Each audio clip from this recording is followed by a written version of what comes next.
మీ ఆడబిడ్డ నిధి 18 సంవత్సరాలు నిండిన ప్రతి ఆడబిడ్డకి 1500 రూపాయలు ఇస్తానని చెప్పిన మీ హామీ ఏమైంది?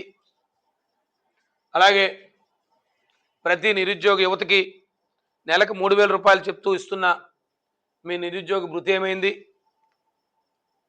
లేదు సాక్షాత్తు మీరు ఏదైతే ఆనాడు మేము ఇచ్చిన అమ్మఒడిని మీరు తల్లికి వందనం అని చెప్పి ప్రతి కుటుంబంలో ఇస్తామన్న ఏదైతే తల్లికి వందనానికి సంబంధించి ఏవైతే మీరు ఇస్తున్న పిల్లలకి ఇస్తున్నది సాక్షాత్తు విద్యాశాఖ మంత్రి చెప్పారు. మేము ఇంకా కొంతమందికి పూర్తి స్థాయిలో 13,000 రూపాయలు కూడా అకౌంట్లో జమ చేయలేకపోయాం. దానికి కారణం కేంద్రం నుంచి కూడా మా నిధులు రాలేదని చెప్పి, ఇంకా వారికి టైప్ కాలేదని చెప్పి. అలాగే ఓ పక్క తల్లి వందనంలో లేదు, మరి రైతు భరోసా సంబంధించి మేము చెప్పే రైతు భరోసా అవ్వండి, మీరు చెప్పే అన్నదాత సుఖీభావం అవ్వండి, మీరు చెప్పింది ఆ రోజు 20,000 రూపాయలు చెప్పారు. గత 2 సంవత్సరాలుగా ఈ ప్రభుత్వం ఏర్పడి 2వ సంవత్సరం వచ్చింది, మీరు సుమారుగా ఇచ్చింది 5,000 రూపాయలు మాత్రమే. మీరు ఇవ్వాల్సిన 40,000 రూపాయల్లో ఇక రైతులకు బాధలు చెప్తే ఇక వర్ణాతీతం. రైతాంగ సమస్యల గురించి కానీ రైతుల గురించి కానీ ఈ జిల్లాలో పట్టించుకునే నాదుడు లేడు. ఇవాళ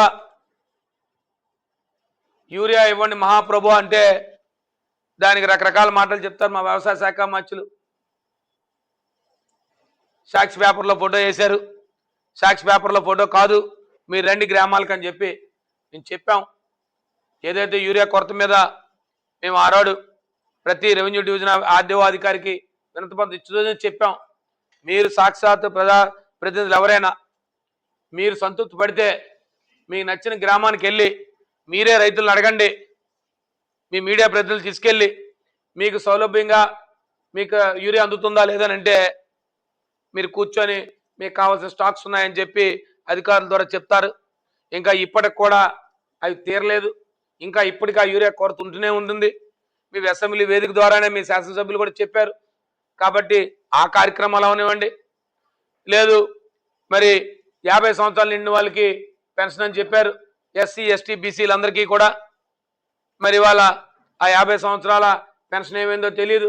ఇవన్నీ కూడా మీరు సూపర్ 6లో పెట్టిన హామీలని మరొకసారి గుర్తు చేస్తూ, మీ సూపర్ 6 మీరు సూపర్ హిట్ అనేది సూపర్ అట్టర్ ఫ్లాప్ అయింది. ప్రజలందరూ కూడా చాలా ఆగ్రహంతో ఉన్నారు, ముఖ్యంగా రైతాంగం ఆగ్రహంతో ఉంది. కాబట్టి ప్రజాప్రతినిధులు మీరు చేసిన కార్యక్రమాలు 100కి 100% విజయవంతం అయ్యంటే మీరు ధైర్యంగా ప్రజల దగ్గరికి వెళ్ళండి. ప్రజల దగ్గరికి వెళ్తే ఇవాళ ప్రజలు తెలియజేసే విధంగా మీకు తెలియజెప్పే విధంగానే రాబోయే స్థానిక సంస్థల ఎన్నికలు వస్తాయి. ఖచ్చితంగా ఆనాడు ఖచ్చితంగా తెలుస్తుంది మీకు ప్రజా తీర్పు ఏ రకంగా ఉంటుందో.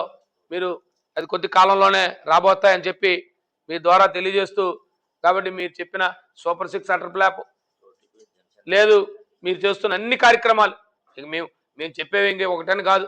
ఇక మా సోదరులు ఒకటి నాకు జ్ఞాపకం చేస్తూ ఉన్నప్పుడు కూడా అనేక సందర్భాల్లో చెప్తాను.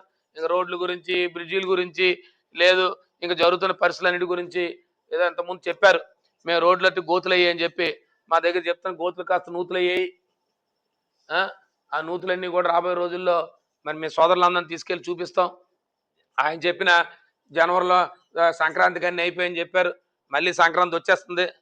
రేపు సంక్రాంతి లోపు మరొకసారి మీ అందరినీ అల్లుళ్ళని సంక్రాంతికి వచ్చేలోపు అన్నీ అయిపోవాలని చెప్తున్నారు. కాబట్టి అల్లుళ్ళు వచ్చే దగ్గరే ఇవన్నీ చూపించే కార్యక్రమం కూడా ఒక జిల్లా స్థాయిలో పెద్దలందరితో కూడా మాట్లాడి, మా పెద్దలు మా బత్స నాయకత్వంలో మా గౌరవ ఇన్ఛార్జీలు అందరితో కూడా మాట్లాడి దీని మీద కూడా కార్యక్రమం తీసుకుంటాం. ఖచ్చితంగా రాబోయే కాలంలో మరి కొత్తగా వచ్చిన అల్లుళ్ళకి ఈ రోడ్లు ఈ జరుగుతున్న గోతులు నూతులు అన్నీ కూడా చూపించే కార్యక్రమాలు రాబోయే రోజుల్లో మీ అందరి ద్వారానే జరుగుతుందని తెలియజేస్తూ, మరి ఏదైతే ఈరోజు